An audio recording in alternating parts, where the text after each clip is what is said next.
There we go. Hello. Hello, friends. Sometimes when I start in on a stream, I want to say good evening, because it is evening, and that seems like the right thing to say. And then I realized that I would just sound like Count Dracula. Good evening. So I don't. I clamp down on that urge. Hello, friends. I'm getting a note from YouTube that says that our stream's audio bitrate is a little funky, so tell me if the sound is funky in a bad way. But otherwise, I think we're good to go. Hello, hello, hello, hello. I see folks in the chat. Julia and Nikki and Carolyn and Amory, hello. Happy Monday evening. And there's Melissa. Hello, Melissa. Hello, everybody. It's good to see you on this Monday night. It is our last Bible study live before Christmas, which I kind of can't believe because we do these Bible studies every 2 weeks. And so we won't have one next week, which is the week of Christmas. And then the week after that, we're going to be having a holiday break the week between Christmas and New Year's. So it's going to be, it's going to be a minute. Julia says it's a bit quiet. I think I'm up as loud as I can be on this end for now, but I will see if there's something I can do about that. Hopefully you can still hear me okay and crank me up on your end there, Julia. I'm sorry. Anyways, yeah, so we have, this is our last Bible study before Christmas, and so we're going to be reading from the Christmas story of Luke 2. So that's going to be fun, I think. The Luke 2 Christmas story is, of course, the most famous Christmas story, and so it seems like the right thing for us to read today on our way up to Christmas. Oh, happy birthday, Julia, in a few days. I hope you have a good birthday. Birthdays this year are a little wonky, and I'm of the opinion that everybody should get a birthday redo next year. So, but I hope you have a good one. Oh, okay, Julia. Well, I'll see what I can do on this end as we're going along to be louder. So, before we get started and get too far into things tonight, let me, I guess, introduce myself first. My name is Austin. I am the director of Transmission Ministry Collective, whose channel you are currently upon. And we do lots of stuff at TMC. We do Bible studies and support groups, and we have a Discord server, and we do monthly workshops and a whole bunch of other stuff. So we got a lot of stuff going on at TMC. So before we even get started tonight, I thought I would just give us a couple announcements, and then I'm going to remind you all at the end as well. But we have things coming up. We've got our regular support groups coming up throughout the week.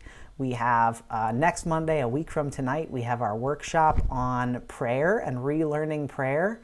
Especially if prayer is something for you that makes you kind of nervous or uncomfortable, we are going to have a poet teach us about prayer, and so that's going to be really fun. So that's a week from tonight. And then we've got, let's see, what else is coming out after that? We're having a get-together for trans and gender expansive folks on Christmas Day that are in our support groups. So if you are somebody who's in support groups already, you'll be getting an email about that. If you're not in the support groups and you'd like to be, you can sign up for that on our website. So I think those are the main announcements. And then the other announcement is that we are in the middle of our end of the year funding drive, and it's a big deal, this end of the year funding drive. So you can find links to all of that stuff down in the description of this video, but I'm going to drop 2 links in the chat while we're hanging out here anyways. Wait for it. Okay. Here's a link for TMC's website where you can find out where to sign up for all that stuff. If you go to the community programs page, you can find out how to sign up for support groups. You can figure out how to sign up for workshops. All that good stuff is on our workshop. And then I'm also dropping the link for our end of the year fundraiser, which is That one right there. And our end of the year fundraiser is a really cool one, I think. We're talking about the leadership of trans Christians and raising up trans Christian leadership within the church.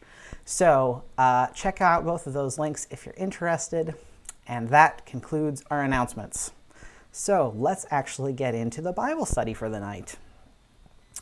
As I said, we are looking at Luke 2 tonight. Let me put our verses up there. We are going to be reading... Oh man, is it Carolyn's birthday as well coming up? Did I miss that? Oh yeah, it's your birthday today. Happy birthday, Carolyn. That's so awesome. Thanks for spending your birthday night with us. I hope you get to feel some of the joy of this week of the church year. Part of the reason that we're reading the story in Luke 2 tonight is because this is the third week of the Advent season. If your church is one that follows the Advent or the church calendar, which includes Advent, there's 4 weeks of Advent leading up to Christmas, and each of the weeks tends to have a different theme, and different churches tend to have different themes.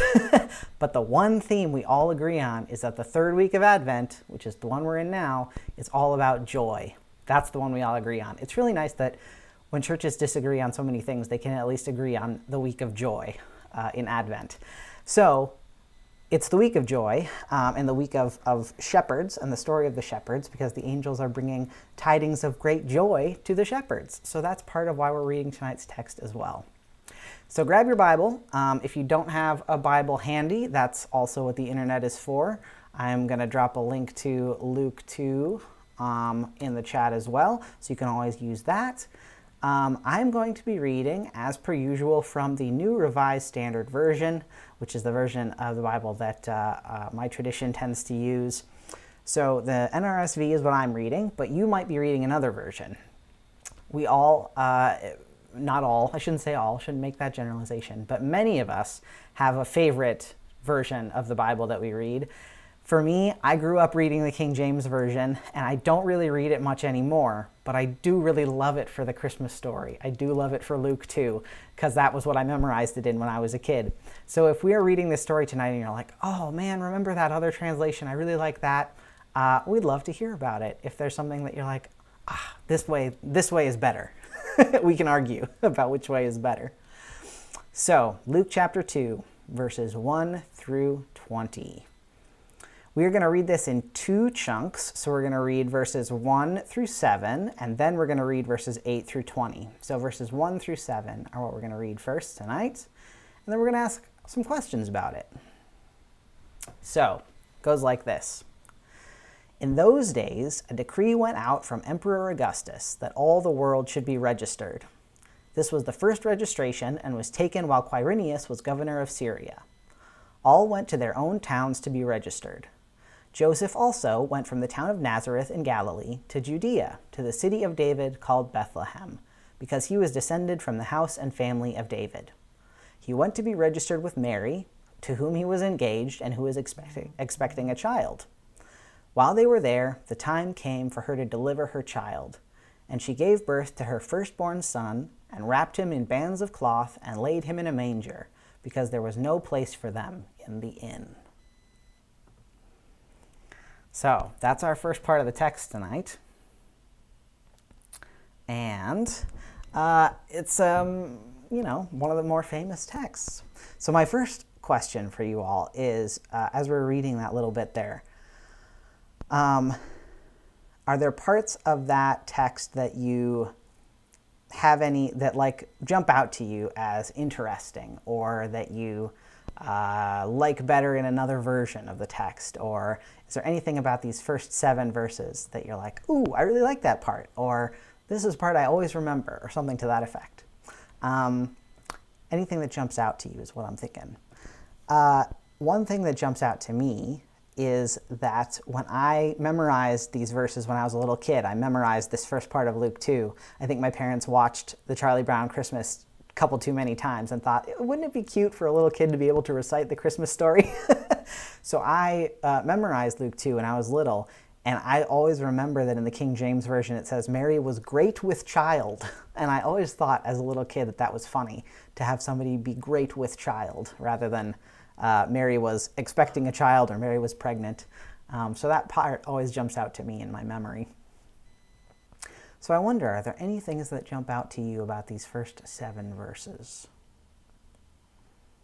And while you're thinking about that, I'm going to throw out another question. Why do you think the writer of Luke, the writer of this gospel, feels that it's so important to give us this context of what's going on? Because verses 1 and 2 and 3 are all giving us context for what's happening, right? We've got the decree from Emperor Augustus, we've got a registration, we've got, this is the first registration, we've got Quirinius as the governor of Syria, and everyone goes to their town to be registered. That's a lot of sort of background, right? And it's a lot about the Roman Empire. So I wonder, this is another question to throw out for you, why do you think Luke gives us all this background? Why do you think he tells us who the governor is and who the emperor is at this point?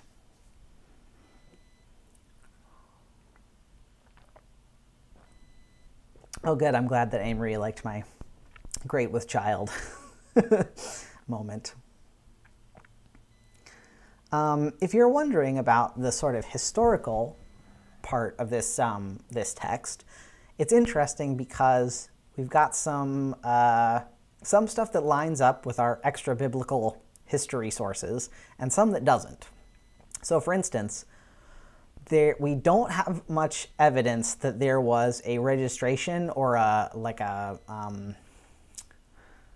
registration or a census is the word I want. We don't have a lot of extra biblical, meaning outside of the Bible, evidence that there was a census at this particular time in the world. So the background that Luke is giving us doesn't quite match up with the historical record. But we do know that the Roman government did take censuses. It was specifically for a couple different things. One was so that people would pay taxes, because you need to know how many people are in the realm and try to get taxes from them, and also to figure out who they need to conscript for the army. So taxes and the army were kind of a big deal when it came to why they were doing this census. And of course, Rome, being the largest empire at that point, they wanted the money, and they also needed soldiers to continue to be a large empire, right? So it was really important that they have censuses like this to do those two things. So the idea here is that there's a big registration, a big census, and that everybody's going to their hometown, essentially, where their family is from, in order to be registered with their family. There's also not a lot of extra biblical evidence that that was a requirement that was part of the census. It seems like usually what would happen is you would be registered in whatever town you currently lived in. But for the author of Luke, the author of this text, it's very important the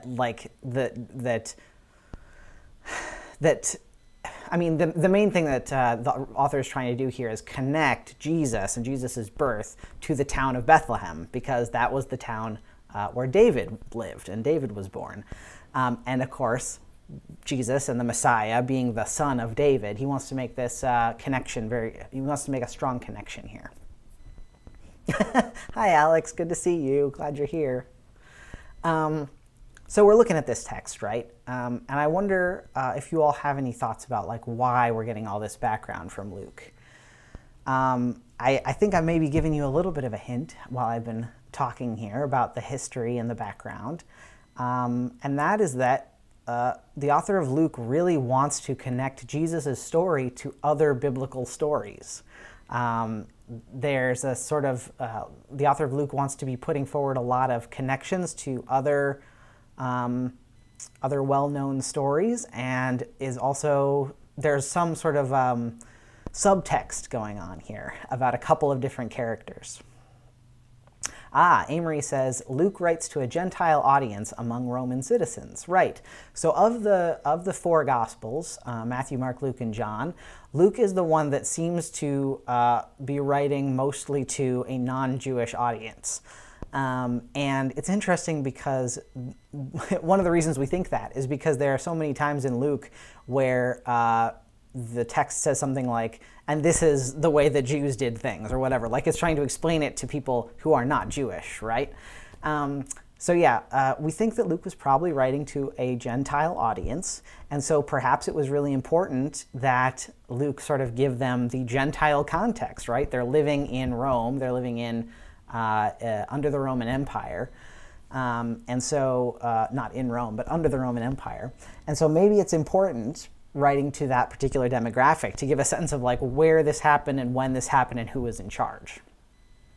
So a bit of the subtext that I was talking about earlier, for instance, is this idea, Emperor Augustus, I'm trying to remember, Augustus is an honorary title, it wasn't his actual name. I'm trying to remember, it was Octavius, somebody Octavius or Octavius somebody, I forget. Somebody Octavius, who was the emperor at this point, and Augustus was one of his sort of honorifics. But another thing that they used to call this particular emperor was Son of God. That was one of the ways that this emperor was known, and one of the ways that many of the Roman Empire emperors were known. They were known as sons of God. And so it's interesting, and it might be a little bit of a subtweet of what's going on with Jesus, to say like it was during the reign of this person who thought he was the Son of God that the actual Son of God shows up. So there's definitely some undercurrents of dropping names not just for the historical context, but dropping names to try to make a point about who Jesus is or isn't. Carolyn says, I'm thinking about other stories that involve forced or necessary travel, and they tend to involve redemption. Ooh, interesting. Yeah, so there's two sort of forced travel bits in the narrative of Jesus' birth. This is the first one, right? They're going from Nazareth, where they lived, or where Joseph and Mary lived, and they're traveling to Bethlehem, which is, if I'm remembering right, it was about like 45 miles. I think 45 miles was what I remember reading back in the day. So that's the first travel that they're making, right? The second forced travel moment is after Jesus is born. To hide from the authorities, they travel to Egypt. And so in the first case, we have Jesus' family being sort of pushed around by this giant empire into moving maybe where they don't want to go. You can imagine Mary, being 9 months pregnant, probably doesn't want to be moving too much right now. And then also, in the second story of running to Egypt, it's this family that are refugees, essentially, from their oppressive government. So yeah, I think you're probably on target there, Carol, and noting that there are some forced travel narratives here that do have to deal with with redemption. That's really interesting that you bring that up. I'll have to think more about that. So, we've got all this background. Everybody's going to their own towns to register. And Joseph and Mary go to Bethlehem. And we've got them together, and then when it comes time for Mary to deliver her child, she gives birth to her firstborn son and wraps him in bands of cloth. And that sounds weird to us, but it's not. It's just literally swaddling a baby. If you've ever been near a baby or had a baby yourself, swaddling a baby just means like wrapping them around so that their arms and legs are kind of close to their body. It makes them feel cozy, like they're back in utero. So she's just swaddling Jesus, not a weird thing that he would be in bands of cloth. And she laid him in a manger because there was no place for them in the inn. If you've been on social media this Advent season, you might have seen some folks talking about, seems to happen every year on social media, that people start posting stuff about how Jesus probably wasn't actually born in a stable. I think many of us, because we've heard this story so much, we have this idea in our head of Jesus being born in a stable, and we think of like a little, like what you see in a manger scene, or, like a tiny little house that has animals in it, right?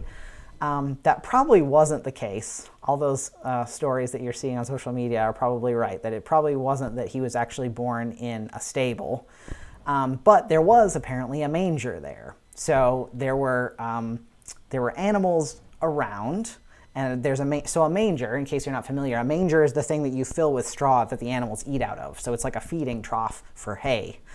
So yeah, it's an interesting thing that there was a manger nearby, But yes, okay, so Amory just said, I've been to Bethlehem and Nazareth, and he was most likely born in a cave.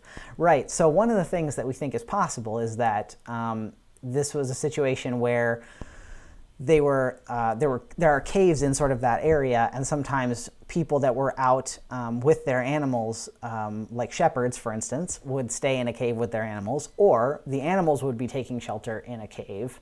So that's possible.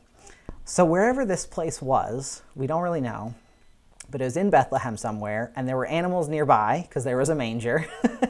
And so she lays him down in this manger, and it's kind of cute, right? It's kind of like a tiny little cradle, but it would have been, animals would have been like, what the heck? That's my dinner. So it's a weird thing. When we think about it nowadays, so much of this story, I think, has become so normal to us that we don't think how weird it is to have a baby lying in a feeding trough. Because when you think about it that way, it is weird. And that's going to play into the story in a little bit. Oh, Amory says stone dwellings are common homes. That's also a good point. So, lying in the manger. Yeah, I'm going to actually hold on to that manger thing for a minute because it does come back to us. But I want to take just a second for us to think about the connection between this particular Bible story and our lives. This is going to come up a couple times here, but the way that this Bible story might reflect our lives. I've talked about this before, I think, in one of the old Trans and Christian videos. But thinking about this idea of coming home and not having a place there, right? There was no place for them in the inn. Now the thought here is that Joseph, right, is returning to his familial home, right?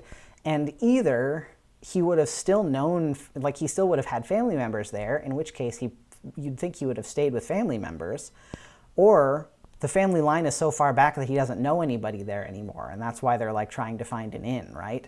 But either way, it's a story of somebody trying to go home to the place that everybody says is their home. You got to go here. It's where you're home. It's where you're from, and not finding a place there. And that bit of this story, I think, can resonate a lot with those of us that are LGBT, and especially during the holiday season.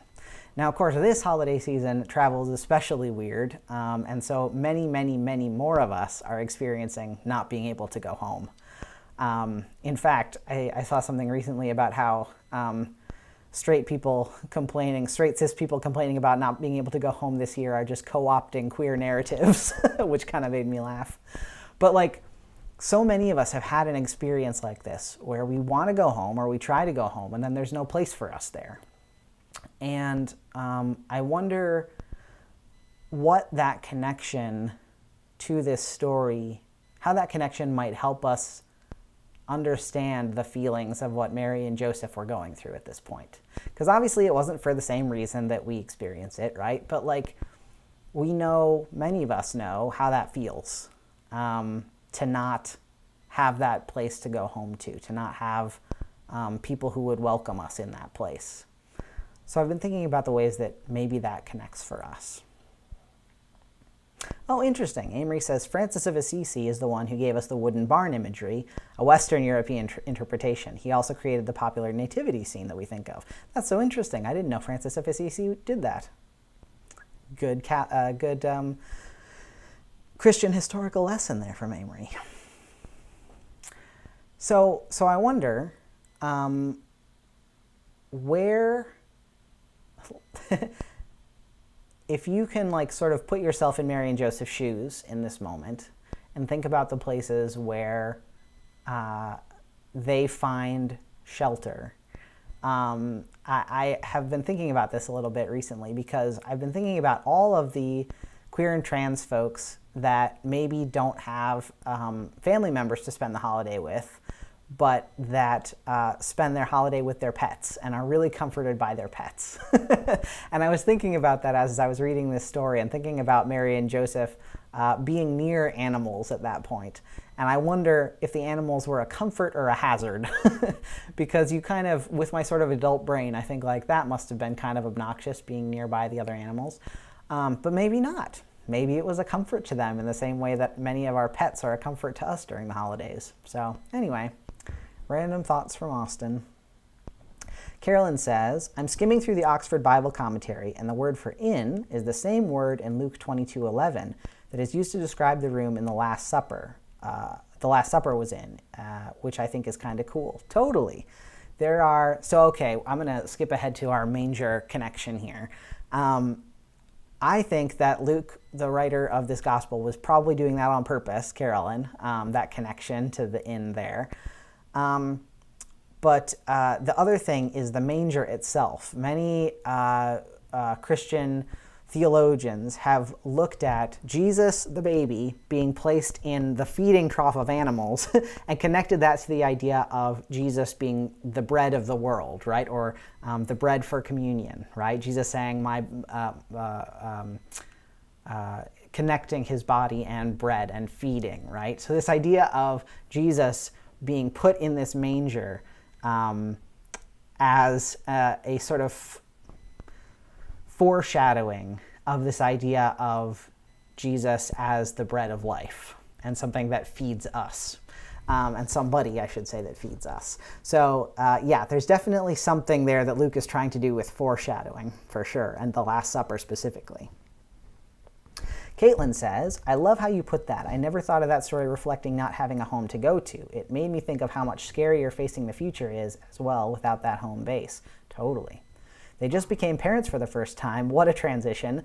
And to face the unknown future without a home base seems scary. Love the emphasis on finding shelter. Yeah.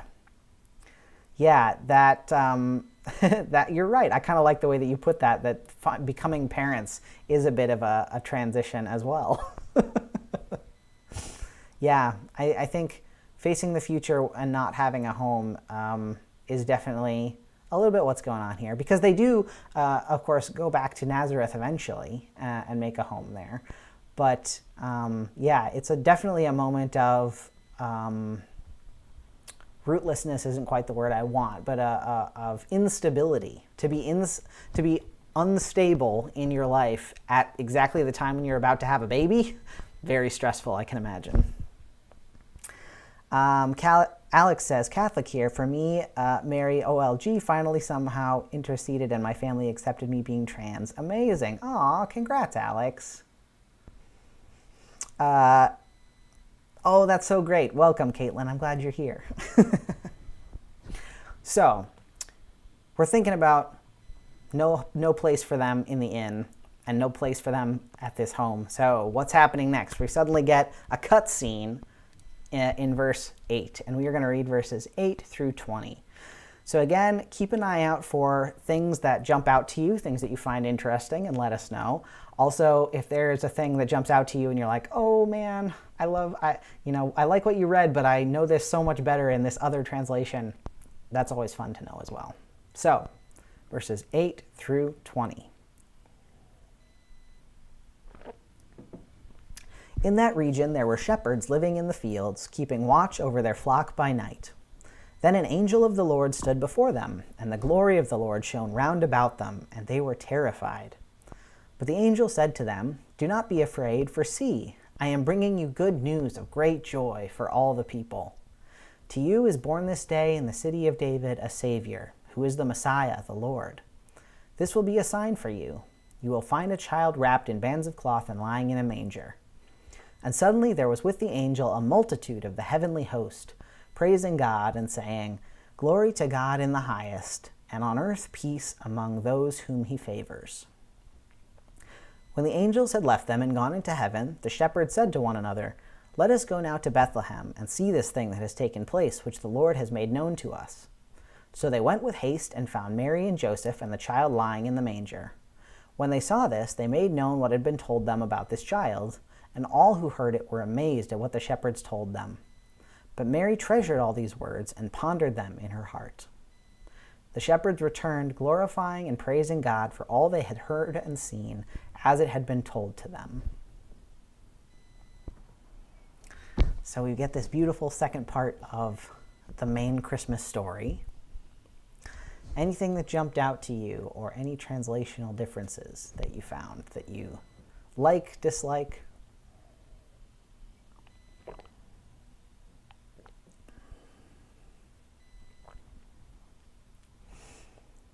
I think the main thing that is different for me in this translation, well, two things. In the King James Version that I learned when I was a kid, in verse 9 where it's talking about how scared the shepherds are, in the King James, the shepherds are sore afraid.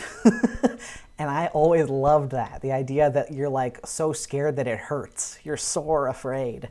That was always something that I really liked as a kid. So I'm always partial to that description of the shepherds. The other thing that is different in this version than the one that I grew up with is verse 14. And I have some questions for you guys for you all about what verse 14 means, but I'll hold those for a second. Melissa says, I have read or heard that women were not required to register in a census in that patriarchal society. If true, it makes you wonder why Mary was with Joseph, especially being great with child. Yeah, it's because the idea was around taxes and conscription. You're right. It wouldn't have been likely to have women register. But at the same time, I wish we knew more about Mary's parents and Mary's family, because you'd think she maybe could have stayed with her mother, right, during this time, but maybe not. I don't know. It's kind of interesting that Mary did travel with Joseph. To me, that speaks of like the fact that maybe Mary didn't have other family members to stay with, that she had to go with him. But I don't know. We really don't know why that is. But you're right. It is kind of an oddity. Julia says, I feel like I'm still trying to find my home, a place where I can be myself without fear or shame. Ugh, so many of us are in that boat. Thank you for sharing that, Julia. Maybe you can take take heart and take some courage from this story of these two people and then becoming three people who are looking for that home as well. Carolyn says, I'm not sure if this is actually connected, but the shepherds leaving quickly reminded me of the parable of the lost sheep, with the shepherds going to find a baby. Did they bring their sheep with them? Oh, yeah. I like that. But yeah, this idea of the shepherds just like running off, it does make you wonder, well, who was watching the sheep then? Did they have to like draw straws, and like the short one, the person who got the short straw had to stay with the sheep and not go see baby Jesus? Who knows? I think that's always, sometimes when you look at manger scenes and things like that, you sometimes have a shepherd carrying a sheep like with them. And that always kind of made me laugh, this idea that a shepherd would be like, well, I'm coming to see baby Jesus, but I got to bring this baby sheep with me. Yeah. Good notes, everybody. Good notes. So we've got these angels, right? The angels show up and they say what angels always say, which is, fear not, do not be afraid. Because every time angels show up, they're terrifying. When we usually think of angels in the Western world, we tend to think of angels as having, these nice two wings, and they wear nice robes, and they're, these sort of beautiful beings that look just like humans but with wings. And angels, especially in the Old Testament or the Hebrew Bible, are terrifying. Angels have, there's many different kinds of angels, first of all, but a lot of times you get them with like a bajillion wings and a bajillion eyes, and they're a little bit creepy sometimes. So when angels show up, they always say, fear not. Don't freak out. It's just me, an angel. I think even if they weren't scary looking, though, it might still be a bit of a scary experience. Hey, Robin, good to see you. So we've got these angels showing up out of nowhere. Then an angel of the Lord stood before them, and the glory of the Lord shone round about them. And I wonder about that sentence, the glory of the Lord shone round about them. Because we hear the word shone, like we kind of imagine, or I imagine light, like it's just a really bright light. But I don't know. I wonder what the glory of the Lord looks like if it's not just a super bright light. What might that look like? And might it be different for different people? I don't know.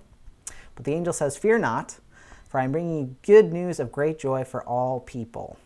And so the angel says, there's going to be a sign. There's going to be a baby in a manger. And again, that sounds super normal to us because we've heard it so many times. but it would have been a weird thing, right? It'd be like the angel showing up and saying, well, there's going to be a baby. Where's another weird place for there to be a baby?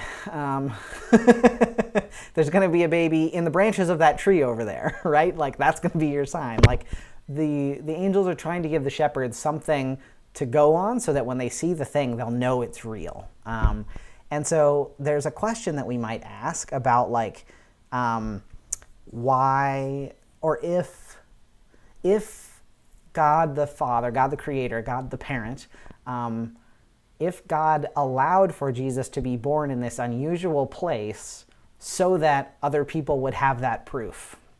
And I don't know how I feel about that sort of theology. So I wonder how you all think about it.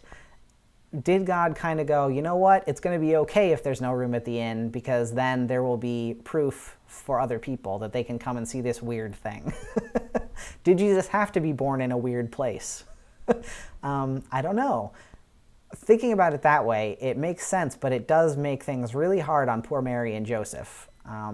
So I don't know.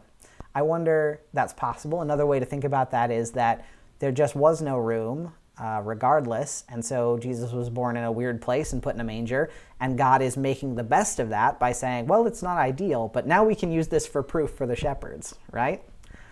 I don't know. I don't know what's going on there. Uh-oh. We might have some internet stoppage problems. Hopefully it'll come back in. Oh my gosh, Robin, I just saw your angel emoji. Amory says, I've actually been to the place that traditionally claims to be the shepherd's field in the Holy Land. It was really cool. That is cool, Amory. I hope my internet is still okay. I'm getting some occasional warnings, so hopefully everything's still all right. Alex says, I think the lowliness has always been really appealing. That's an interesting thing, Alex. That, uh-oh, hold on. We're getting an error, everybody.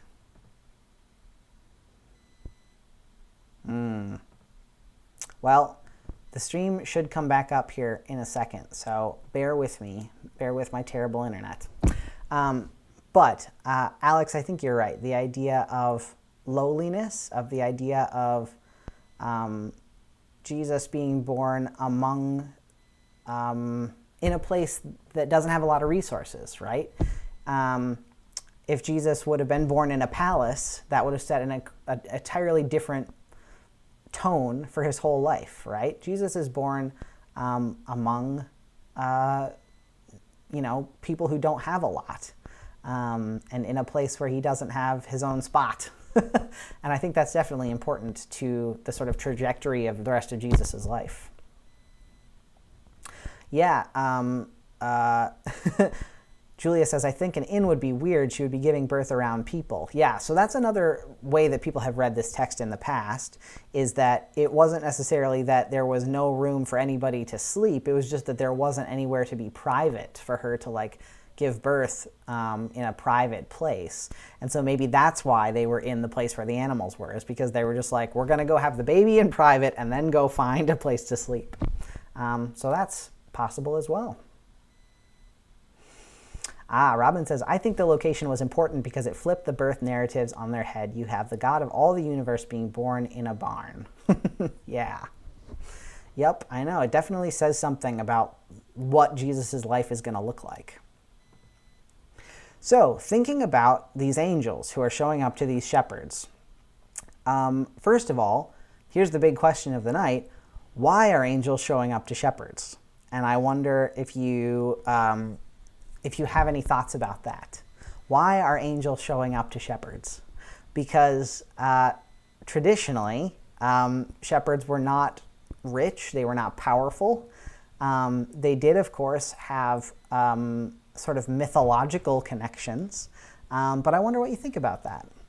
Amory says, King David was originally a shepherd. Is there a connection there to Jesus' lineage? Right, so that's definitely one possible reason here, that the whole thing is happening in the city of David, right, in Bethlehem, and showing up to shepherds because David was a shepherd, right? So there's definitely a King David major through line going on here. So that's one reason why it could be shepherds. I wonder what other reasons you think, why did angels show up to shepherds? Why didn't the angel just show up to Augustus Caesar, right? Why didn't the angel show up to the high priest of the temple, right? Why didn't the angel show up to any number of other people who were in charge? So that's my big question here for you. Carolyn says, another story connection for the location. In 1 Samuel 16:11, David was called into Bethlehem from tending the sheep to be anointed by Samuel. Exactly, yes. So the story of David as a shepherd was, of course, well known. Another big shepherd connection is Moses. Moses was a shepherd for a little while. So with both Moses and David being shepherds, there's definitely a connection to sort of leadership, right? And I think that maybe going to what Alex said about like the intentional lowliness might be part of what's going on here. That God is intentionally, like God reached out to Moses when he was sort of out in the wilderness at his lowest point, and God reached out to David when he was just a boy tending sheep, just a kid mostly. That God is once again reaching out to shepherds, to people that are not the elite, the people that are not powerful. And I think, again, that's sort of setting the tone, not just the tone for where Jesus comes from in terms of like his lineage and you know, the sort of anticipation of being connected to people like David, but also where he's going. That Jesus is going to spend his entire life with people that are not rich and powerful. And the good news for all this comes to the shepherds first. And I think that's really cool. So let's hold on to that for a minute, to that idea of the good news showing up to the shepherds. I wonder what you all think of verse 14. Luke 2, verse 14. In the New Revised Version, it says, "Glory to God in the highest heaven, and on earth peace among those whom he favors." I've never been super in love with this translation because it seems very specific. I grew up with on earth peace, goodwill towards men, which of course is very gender specific. It's not just goodwill toward people who are male, but like goodwill towards people feels to me more broad than peace among those whom he favors. So I wonder what you all think about that verse 14.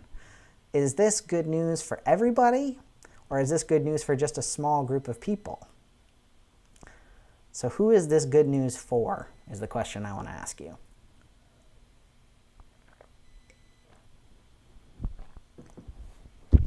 Ooh, Amory says Jesus eventually identifies himself as the Good Shepherd. No, Alex, no. Not cisgender men only.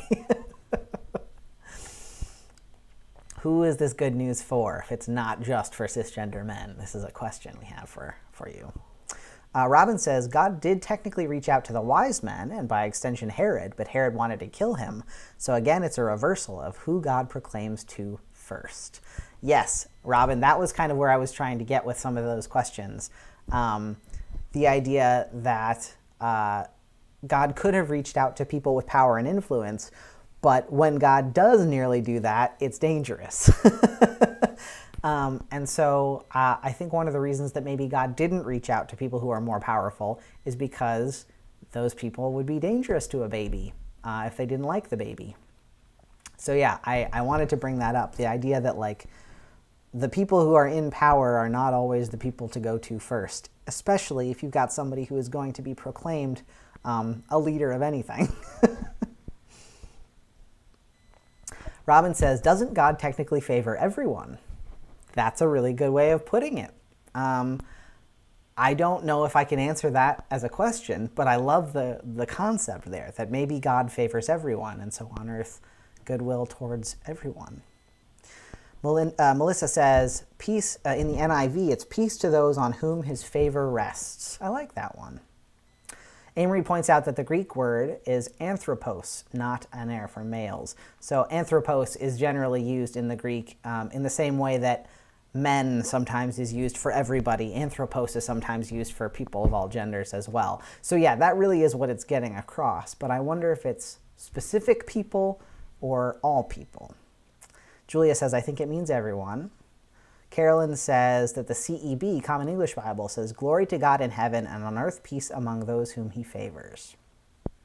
Yeah, that's fair. So yeah, we've got a lot of different things going on here. The thing that I kind of pair it with is what the angel says in verse 10. The angel says, do not be afraid, for see, I am bringing you good news of great joy for all the people. So it's all the people at first in verse 10, and then in verse 14 it's among those whom he favors, or whom God favors. So I think there's a good argument for both ways. There's a good argument for saying just a small set of people, probably the Jewish people, or it could be for all the people, like for real all the people. And because Luke, this particular writer, is writing for a Gentile audience, I suspect that he's using it in a larger, more expansive, everybody sense, but I'm just interested by it, so I thought I'd bring it up with you all. Yeah, Amory's talking about anthropos and the meaning there. Robin says, the parable of the tenants is what I'm saying. Jesus' birth narrative and who is proclaimed two parallels. Hang on a second, I'm going to get this. I'm trying to understand what you're saying, Robin, and I'm not getting it. Jesus' narrative and who it is proclaimed to parallels. Robin, say more about that, because I can tell you're on to something there, but I don't know what it is. So tell us more about your thought there. Amory says that is looking at the Greek word for all the people there. Yeah, thinking about that as the laity or the non-priesthood, the people who are not in charge religiously. So maybe this is a bit of grassroots type of a situation. So, all right, I want to think about the shepherds again here for another minute. Let's read again verses 15 through 17. When the angels had left them and gone into heaven, the shepherds said to one another, let us go now to Bethlehem and see this thing that has taken place, which the Lord has made known to us. So they went with haste and found Mary and Joseph and the child lying in the manger. When they saw this, they made known what had been told to them about this child, and all who heard it were amazed at what the shepherds told them. So thinking about the shepherds telling the story, right? The shepherds have been, the good news has been told to the shepherds, and now the shepherds are telling other people and spreading the word. But how do people react to these shepherds? It says people, all who heard it were amazed at what the shepherds had told them. And the interesting thing about that is that it doesn't necessarily mean that people believed them. People are amazed at the news, but it could also be amazed as in sort of incredulous, like they don't really believe. And so that got me thinking about the shepherds and their experience of telling their story. But hang on for a second, because I want to read these two bits from the chat. Carolyn says, maybe it's good news for all, but only peace for those who are favored. And those who are favored are those who are not attached to power. Ooh, that is an interesting one, Carolyn. Interesting. Yeah, because the people that have power in this story are not very interested in peace, except the kind of peace where it's like, quash everything, right? Which is not true peace.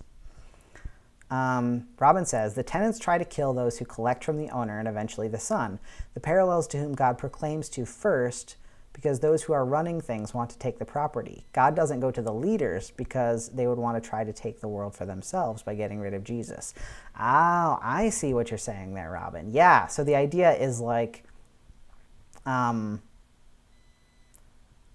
who God tells first is important because there are people out there that are not super psyched about this idea of a new kind of kingdom. Thanks for explaining that, Robin. That is an interesting parallel, one I have not thought about. So, thinking about the shepherds going and telling their story and maybe not being believed. This is the other place where I wanted to connect this story to our experiences as LGBTQ plus folks. Because so often we experience something kind of miraculous, and then we try to go tell other people about it, and people are amazed, but not always in a good way.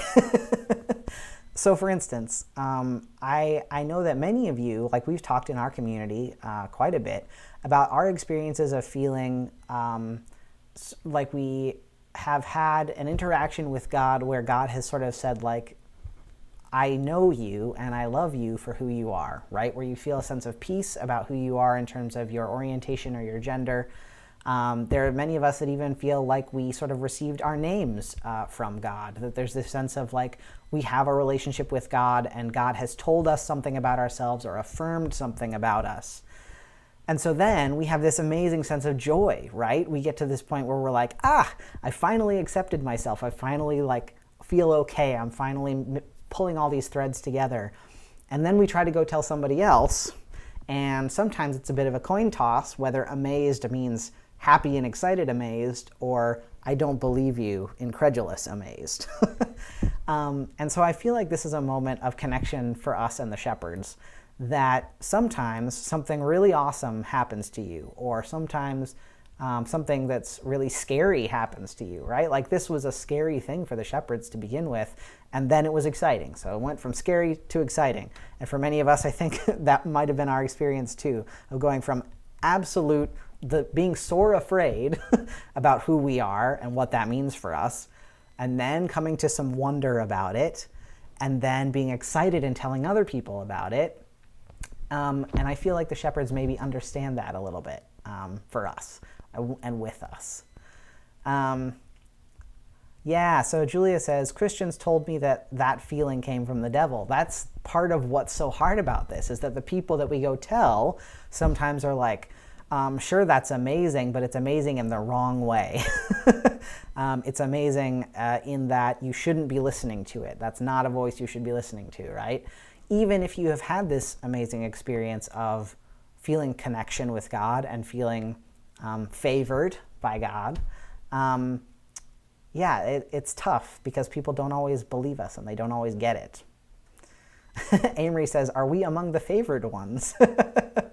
Yeah, that's a question, right? And I kind of I don't remember who said it earlier, the idea that maybe everyone is favored in some way. So thinking about this idea of telling our story and how people receive that story. Oh, I'm sorry, Julia, that sucks. That's part of what's so difficult about this. And I wonder if maybe it might be helpful to remember that maybe the shepherds understand how that feels. Maybe the shepherds went and told people about what they experienced, and somebody said to them, well, are you sure that wasn't the devil, right? Are you sure that was really an angel? Are you sure that was really God? Are you sure? Are you sure? Maybe it was actually this thing. Maybe it's helpful to remember that these other people that had this mystical experience might have felt the same way. Yeah, I know. It is so hard to trust yourself and to trust the experiences you have when you've been told not to trust those things. And I wonder what these experiences can tell us about how we can heal from them. So I want to look at the opposite experience that the shepherds had, because we get that in the very next verse. In verse 19, so in verse 17, they made known what had been told to them about the child. All who heard it were amazed at what the shepherds told them. And then in verse 19 it says, but Mary treasured all these things and pondered them in her heart. And so we've got this opposite reaction to what's going on here. Mary is not there out telling her story, not spreading the news at this point. Mary is taking all these things, all of these amazing, scary, difficult, she probably did not have a great experience through all of this, being shoved out of her home and having to travel 45 miles and then being in a barn with some animals and having a baby there and like not maybe having a lot of medical care. Like she was probably not having a great time. But she also did have a baby. And she did have a very special baby. And this idea that Mary was treasuring all the good stuff and all the bad stuff and holding that quietly and pondering that to herself. So you've got the shepherds that are out telling everybody and Mary who is pondering quietly. And I think both of those responses are equally legitimate responses to an experience with God. And so there are some times when it's okay to just sit and ponder and to just be with God. Especially if you know that the people that you're talking to are not ready to hear your story yet. It's okay to just sit and ponder. That's all right. Yeah, I see Robin has been through a very similar thing. So thinking about the pondering, thinking about the way that it's okay to just hold those things, and thinking about the ways that it's okay to tell our stories. Both of those responses are good responses when it comes to sort of, I want to say mystical, but not all experiences with God are mystical. Some are very ordinary and everyday, but any experience with God, I think. So we're almost done at our hour here. I want to read us a short quote about this experience. And I think it's another way of connecting us with this story. I just want to read a couple more comments here. Amory says, Mary and Joseph were often perplexed by what happened to them, but they too had personal encounters with angels. I imagine no one would have believed them either. Can you imagine how hard it must have been for both Mary and Joseph? Mary being an unwed, pregnant woman who says, well, God's, the baby's from God. Like, nobody would have believed her, right? And Joseph saying, like, well, I'm going to marry this woman who's having a baby that isn't mine because God told me to. People probably didn't believe him either, right? So yeah, I think you're right there, Amory. Aw, Carolyn, I'm now imagining Mary making a scrapbook. Yeah, this idea of Mary pondering everything in her heart does seem like creating this little scrapbook. So I want to read you a quote about the Nativity, and I don't know how to pronounce this person's last name, and I apologize for that. But it is from Queering Christianity is the name of the book, and the person who wrote this bit, their name is Thomas Bohatchee, or perhaps Bohatch, I'm not sure. But I want to read you this quote. A queer appreciation of the Nativity is the realization that Christ will be born, no matter how perilous the journey. No matter that folks might not receive us, once we have agreed to give birth to Christ in self-empowerment and creativity, Christ will be born. Much of the world will have no knowledge that we have given birth to this Christ. Most will continue to go about their business and their oppressing of others. But Christ will be born. And so I'm just reading that. Part of what the author is saying in this essay is that LGBTQ plus folks, we are in another way giving birth to Christ in the world through our actions of love in the world. But I love this idea that nothing can get in the way of the fact that God is coming into the world. Not COVID, not family members that don't get it, not being able to go home, not being the shepherds of the world and not the kings. None of that gets in the way of God showing up in our world, and none of it gets in the way of us being able to continue to, metaphorically, sort of give birth to God in the world through our loving actions with each other. So I thought I would end us on that quote. So thank you all for being here tonight. This was a fun Bible study to do with you before Christmas. Again, just the last announcements and heads up before we go tonight. First of all, that we've got a week from tonight, we've got our workshop on prayer and learning how to pray when it's maybe been a scary thing before. It's going to be an incredibly comforting and wonderful experience, so I'm very excited about that. So that is a week from tonight. And then we've got our end of the year fundraiser that is happening right now. So both of those things are big things that are happening and coming up, and I'm going to put links to both of them in the chat really quick. So first of all, a link to the workshop coming up next weekend, And secondly, if you enjoy these Bible studies, if you want them to continue, we need your help to help TMC keep going. So the second link is to our end of the year fundraiser. So if you can help us keep TMC going for all the folks that need community for trans and gender expansive Christians, hit that link and give us a hand. So that's it for tonight, everyone. Thank you for being here.